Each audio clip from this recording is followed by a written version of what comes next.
నమస్కారం వార్తలకు స్వాగతం. ముందుగా ముఖ్యాంశాలు. మంత్రి పొన్నం ప్రభాకర్ ప్రెస్ మీట్, పలు అంశాలపై వివరణ.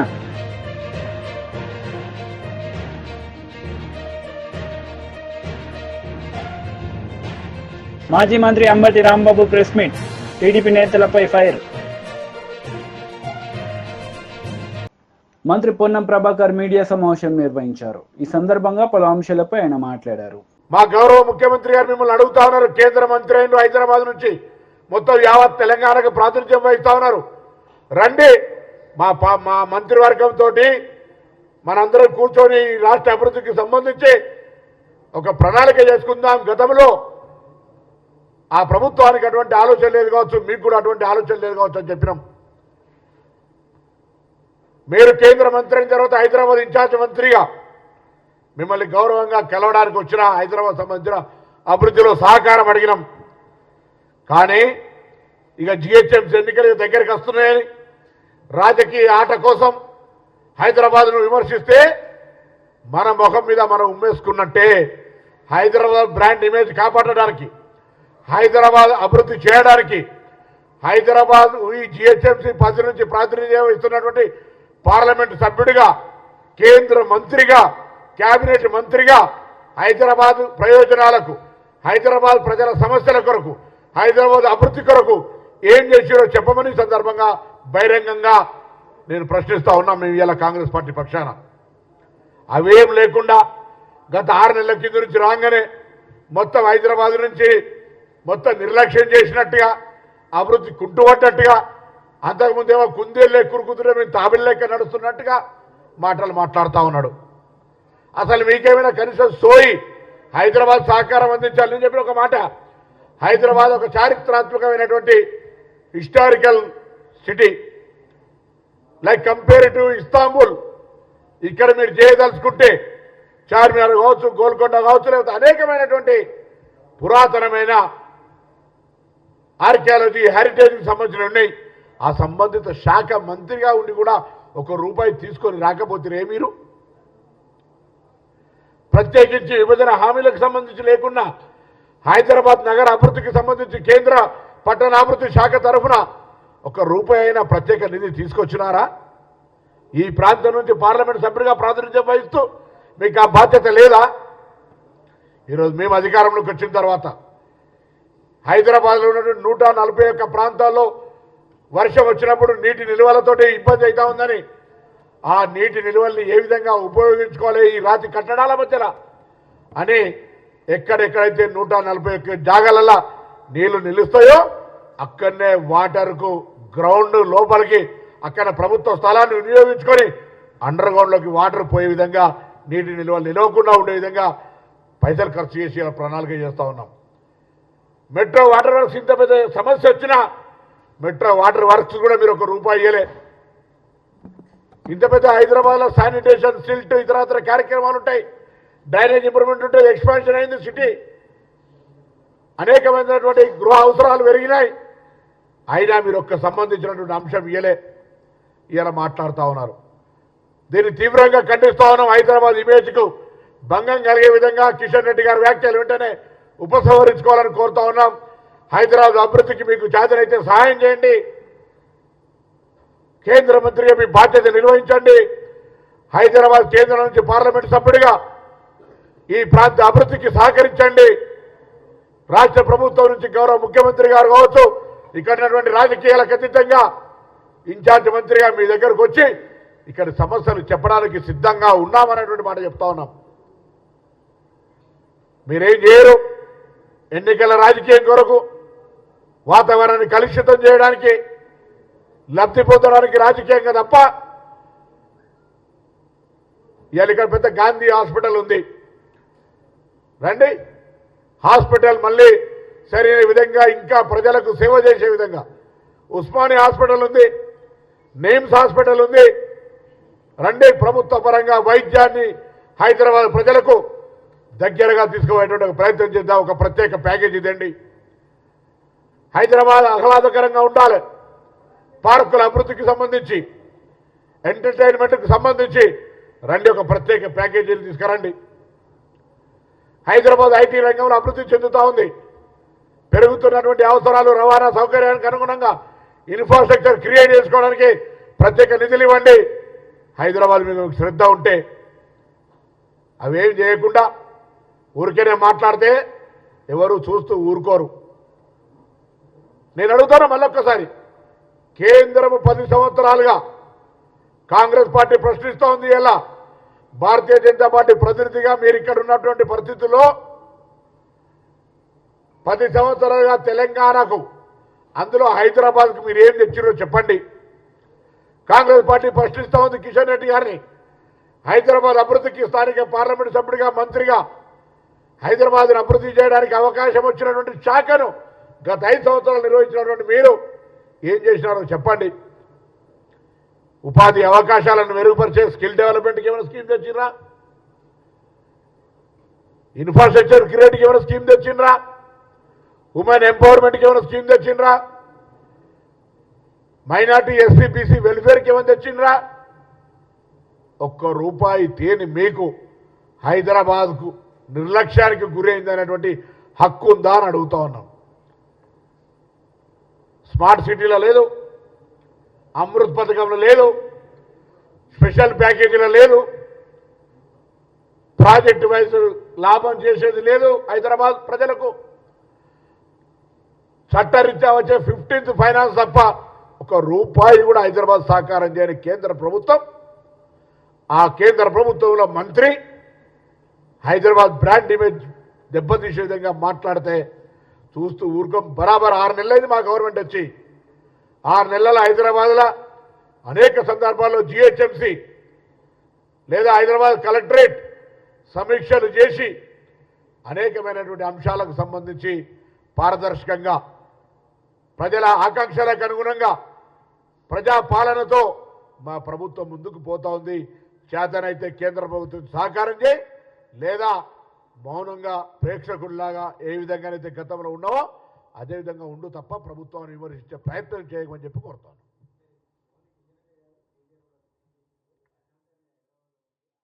YCP leader Ambati Rambabu media సమావేశం నిర్వహించారు. ఈ సందర్భంగా పలు అంశాలపై ఆయన మాట్లాడారు. ఇంటింటికి వెళ్ళి ఒకచోట 4 పిల్లలు కనపడితే అమ్మ నీకు 15,000, నీకు 15,000, నీకు 15,000, నీకు 15,000, నలుగురికి 60,000 వచ్చేస్తాయి గుద్దేని సైకిల్ మీద అని సైకిల్ వేసుకెళ్ళి చెప్పాడు ఆయన.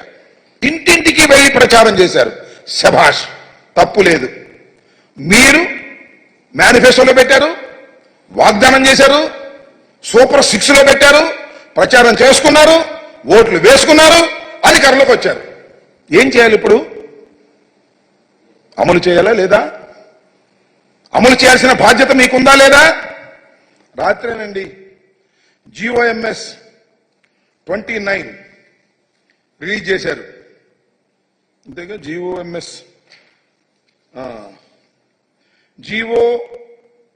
నెంబర్ 29 రిలీజ్ చేశారు.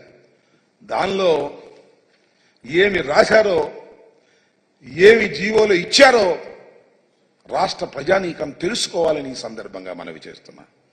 దానికోసమే ప్రత్యేకంగా చెప్పడం కోసం ఈ ప్రెస్ మీట్ పెట్టామని కూడా మనవి చేస్తున్నాం వైఎస్ఆర్ కాంగ్రెస్ పార్టీ తరఫున.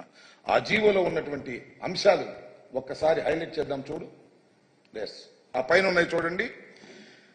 As a part of government issued flagship program, the government under Talliki Vandanam scheme is providing financial assistance of 15,000 rupees per annum, shabash, to each mother or recognized guardian who is below poverty. Sorry, adi below. Each mother, not each student. Prati talliki 15,000 రూపాయలు ఇస్తారు. ఎలాగా? జగన్మోహన్ రెడ్డి గారు ఎలా ఇచ్చారో అలాగే ఇస్తారు. ఒక తల్లి 2 బిడ్డల్ని స్కూలుకు పంపితే 30,000 ఇవ్వరు. 3 పిల్లల్ని పంపితే 45,000 ఇవ్వరు. 4 పిల్లల్ని పంపితే 60,000 ఇవ్వరు. ఎంతమంది పిల్లల్ని పంపినా 15,000 రూపాయలే ఇస్తారు. ఏంటిది? What is this? ఇది సూపర్ 6 కాదే? సూపర్ మోసం కాదా అని అడుగుతా ఉన్నా. ఇది తల్లికి వందనమా? కాదే. తల్లికి మోసం కాదా అని అడుగుతా ఉన్నా నారా చంద్రబాబు నాయుడు గారు. అదేవిధంగా కూటమి నాయకులు ఆలోచన చేయమని మనవి చేస్తున్నా. ఇవాళ మీరు చేసినటువంటి పని ఎంత దారుణమైనటువంటి అంశం అంటే, ఎంతమంది ఉన్నారండి తల్లులు ఈ రాష్ట్రంలో? మా లెక్క ప్రకారం లాస్ట్ టైం ఇప్పుడు పెరుగుంటారు. 42,61,965 మంది తల్లులు 2023లో ఆ తల్లుల ఖాతాల్లో జగన్మోహన్ రెడ్డి గారు వేశారు. 6,392 కోట్ల రూపాయలు ఆ రోజున వేయటం జరిగింది. అంతమంది తల్లుల్ని మోసం చేయటం కాదా అని అడుగుతా ఉన్నా నారా చంద్రబాబు నాయుడు గారు. అసలు నాకు తెలియక అడుగుతలే. ఇచ్చిన వాగ్దానాన్ని నిలబెట్టుకుంటే ఆయన నారా చంద్రబాబు నాయుడు ఎందుకు అవుతాడు? మరెవరో అయ్యేవాళ్ళు. నేను చాలా సందర్భాల్లో చెప్పా, గతంలో కూడా ఎన్నికలకు ముందు, ఇచ్చిన ప్రతి వాగ్దానాన్ని నిలబెట్టుకున్న మొనగాడు జగన్మోహన్ రెడ్డి. ఇచ్చిన ప్రతి వాగ్దానాన్ని తుంగలో తొక్కిన మోసగాడు నారా చంద్రబాబు నాయుడు అని మనవి చేశాను. ప్రజలు మరి రిసీవ్ చేసుకోలేదో, మరి ఏం జరిగిందో మాకు తెలియదు. కానీ నాకు తెలియగలుగుతాను, ఆయన చంద్రబాబు నాయుడు గారు ఇంత పచ్చి మోసం రాష్ట్రంలో నువ్వు చేస్తున్నావంటే ఏం చెప్పాలని నేను అడుగుతా ఉన్నా. ఇది చంద్రబాబు నాయుడు గారికి అలవాటే, కొత్త ఏం కాదు. అలవాటు పడిన వ్యక్తే, మోసం చేయటంలో బాగా అలవాటు పడినటువంటి వ్యక్తి. రైతులకు రుణమాఫీ చేస్తానని చెప్పి రుణమాఫీ ఎగ్గొట్టినటువంటి వ్యక్తి. దీనికి సమాధానం చెప్పవలసినటువంటి బాధ్యత కూటమికి ఉంది అని మనం చేస్తున్నాం. ఇంత పచ్చి మోసాన్ని ఎలా ప్రజలు భరిస్తారో చెప్పాలి. ఇలాంటి తప్పుడు వాగ్దానాలు ఇచ్చి నేను చెప్తున్నా, జగన్మోహన్ రెడ్డి గారు ఏం చెప్పారు అమ్మఒడి కార్యక్రమంలో? అయ్యా, అమ్మఒడి సక్సెస్ఫుల్ గా అమలు చేశాం, మళ్ళా అమలు చేస్తాం. ఇంతకుముందు 15,000 ఇస్తున్నాం, ఇప్పుడు 17,000 ఇస్తాం అని తన వాగ్దానంలో చెప్పాడు, మేనిఫెస్టోలో. ఎందుకంటే రాష్ట్ర ఆర్థిక పరిస్థితి తెలుసు, జగన్మోహన్ రెడ్డి గారికి తెలుసు, చంద్రబాబు నాయుడు గారికి తెలుసు. కానీ చంద్రబాబు నాయుడు గారు ఏంటి, పని అయిపోయింది పర్లేదు అని మీకు తెలుసు కదా. చాలా సామెతలు ఉన్నాయి. రేవు దాటిన తర్వాత బీజేపీ లీడర్ మీడియా సమావేశం నిర్వహించారు. ఈ సందర్భంగా పలు అంశాలపై ఆయన మాట్లాడారు. వర్గ సమావేశం, శాసనసభ ఎన్నికలు జరిగి ఈ రాష్ట్రంలో కొత్త ప్రభుత్వం ఏర్పడినటువంటి తర్వాత, అదే రకంగా పార్లమెంట్ ఎన్నికలు జరిగి, సార్వత్రిక పార్లమెంటరీ ఎన్నికలు జరిగి, మూడోసారి భారత ప్రధానిగా నరేంద్ర మోడీ గారు ప్రధానమంత్రి అయినటువంటి తర్వాత తెలంగాణ రాష్ట్ర భారతీయ జనతా పార్టీ మొదటిసారిగా రాష్ట్ర కార్యవర్గ విస్తృత సమావేశాన్ని రేపు ఏర్పాటు చేయడం జరిగింది. దీంట్లో ముఖ్య అతిథులుగా కేంద్రం నుంచి ధర్మేంద్ర ప్రధాన్ గారు, మానవ వనరుల శాఖ మంత్రి రాబోతున్నారు. ఇది మన రాష్ట్ర అధ్యక్షులు, కేంద్ర మంత్రి అయినటువంటి కిషన్ రెడ్డి గారి అధ్యక్షతన జరిగేటువంటి ఒక సమావేశంలో మరో కేంద్ర మంత్రి అయినటువంటి బండి సంజయ్ గారితో పాటు జాతీయ బీజేపీ ప్రధాన కార్యదర్శులైన బన్సల్ గారు, తరుణ్ చుగ్ గారు తో పాటు మన రాష్ట్రానికి సంబంధించినటువంటి జిల్లా అధ్యక్షులు, అదే రకంగా గౌరవ పార్లమెంట్ సభ్యులు, గౌరవ శాసనసభ్యులు, గత శాసనసభ ఎన్నికల్లో పోటీ చేసినటువంటి అభ్యర్థులు, పార్లమెంటుకు పోటీ చేసినటువంటి అభ్యర్థులు, ఇంకా వివిధ స్థాయిలలో ఉన్నటువంటి మోర్చాల యొక్క నాయకులు, బీజేపీ యొక్క సీనియర్ నేతలు పాల్గొనేటువంటి ఒక ప్రత్యేకమైనటువంటి సమావేశం ఇది. ఈ సమావేశం రాజకీయ తీర్మానంతో పాటు ఈ యొక్క రాష్ట్రంలో అతి తక్కువ సమయంలో మరి ప్రజా వ్యతిరేక కార్యకలాపాల్లో పూర్తిగా కూడా కూరుకుపోతున్నటువంటి రేవంత్ రెడ్డి గారి ప్రజా వ్యతిరేక విధానాలపైన కార్యాచరణ ఉంటుంది. దాంతోపాటు ఇచ్చిన హామీల యొక్క అమల్లో జరుగుతున్నటువంటి యొక్క జాప్యం, వైఫల్యం పైన చర్చ ఉంటుంది. కార్యాచరణ కొరకు సంస్థాగతంగా విస్తరించడంతో పాటు పార్టీని మరింత బలోపేతం చేయడం కొరకు రాబోయేటువంటి స్థానిక సంస్థల యొక్క ఎన్నికలకి సమాయత్తం కావటం కొరకు బీఆర్ఎస్ లీడర్ మీడియా సమావేశం నిర్వహించారు. ఈ సందర్భంగా పలు అంశాలపై ఆయన మాట్లాడారు. ఉన్నారు ఆమె మొత్తుకుంటే కేసు పెడతారు. కేసులో కూడా ఆ సదరు వ్యక్తికి యాంటిసిపేటర్ బెయిల్ రావడానికి కోసం ఎఫ్ఐఆర్లో అవకతవకలు. ఎఫ్ఐఆర్ 25వ తారీఖు నాడు ఎఫ్ఐఆర్ చేస్తారు. 25/5 నెల ఎఫ్ఐఆర్ చేస్తే మీద మాత్రం డేటు 23/5 వేస్తారు. సదరు వ్యక్తి క్లరికల్ మిస్టేక్ మీద కోర్టుకు వెళ్తాడు. ఇవాళ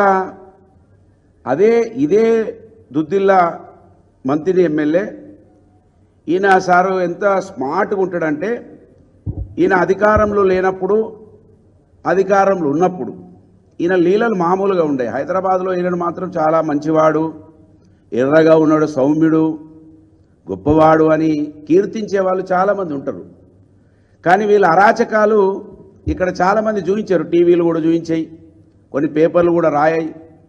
మాలాంటి వాళ్ళం అట్టడుగునున్నటువంటి వాళ్ళం పైకి వస్తే మధుర ఎమ్మెల్యే లాంటి వాళ్ళు బడుగు బలహీన వర్గాల నుంచి వచ్చిన వాళ్ళు ఈయనకు వంటగాగిరు. ఆ రోజులలో ఈయన సామాజికము వర్గము ఆయన సామాజిక వర్గం ఏందో ఈ సమాజానికి తెలుసు. ఏ సామాజిక వర్గం అయితే ఈ ఎస్సీ ఎస్టీ బీసీ మైనార్టీలను అనగదొక్కిందో ఆ సామాజిక వర్గానికే మధుర ఎమ్మెల్యే గారు ఆయన అంటూ ఉరికొచ్చేది మంత్రిలో. ఇది చూడండి, అధికారంలో లేనప్పుడు ఒక కేసు అవుతుంది. ఆ కేసు కూడా మంత్రి ముత్తారం మండలం పెద్దపల్లి జిల్లా ఆ గ్రామానికి సంబంధించిన సర్పంచు మహముత్తారం మండలం మీనాజిపేట దగ్గర ఉన్నటువంటి అక్కడికి భూపాలపల్లి జిల్లాకి వెళ్తే అక్కడ ఘర్షణ అవుతుంది. ఆ ఘర్షణ అయితే గొడవ అయితే అక్కడ ఆల్రెడీ కేసు పెడతాడు.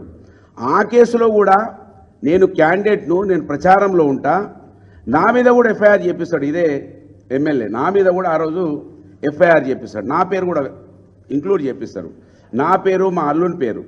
అలా చూడండి ఎట్లా మాట్లాడిండో ఆయన. ఒక నిమిషం మీరు వినాలి దయచేసి, ఎందుకంటే ఈయన చాలా ప్రమాదకరమైనటువంటి వ్యక్తి. ఈయన ఐస్ గడ్డతోటి చంపేస్తాడు. ఎక్కడ కూడా ఈయన ఆయుధం పట్టడు సుమా చేతిలో. ఈయన ఐస్. వైసీపీ లీడర్ మీడియా సమావేశం నిర్వహించారు. ఈ సందర్భంగా పలు అంశాలపై ఆయన మాట్లాడారు.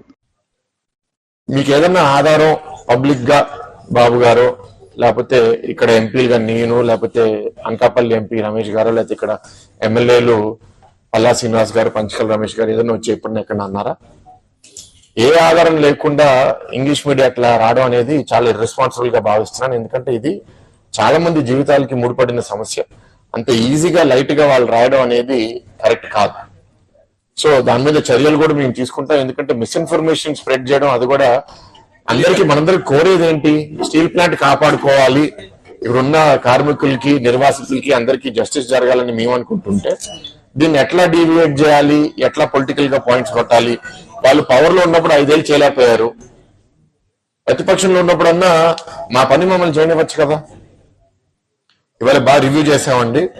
వాళ్ళని కోరింది కూడా ఏంటంటే లాభాల లోపలికి స్టీల్ ప్లాంట్ ని ఎట్లా తీసుకుని రావాలి, ఆ విధంగా మనం ఎట్లాంటి సహాయం రేపు కేంద్ర మంత్రి మనం అడగాలి.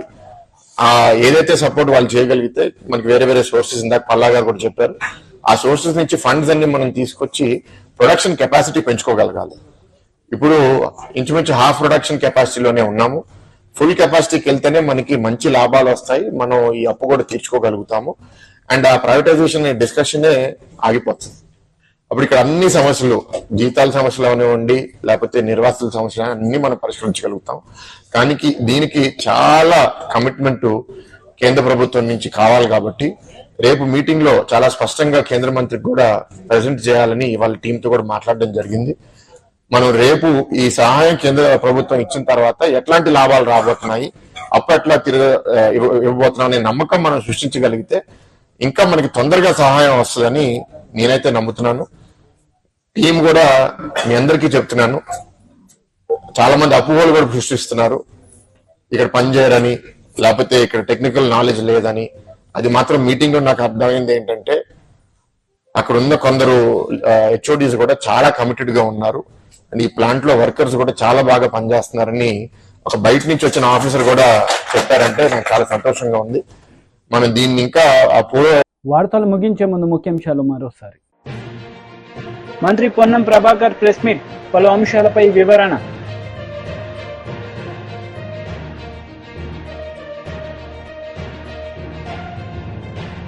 మాజీ మంత్రి Ambati Rambabu press meet, TDP నేతలపై ఫైర్. ఈ వార్తలు ఇంతటితో సమాప్తం. తిరిగి ప్రసారమయ్యే వార్తల్లో మళ్ళీ కలుద్దాం. అంతవరకు సెలవు. నమస్తే.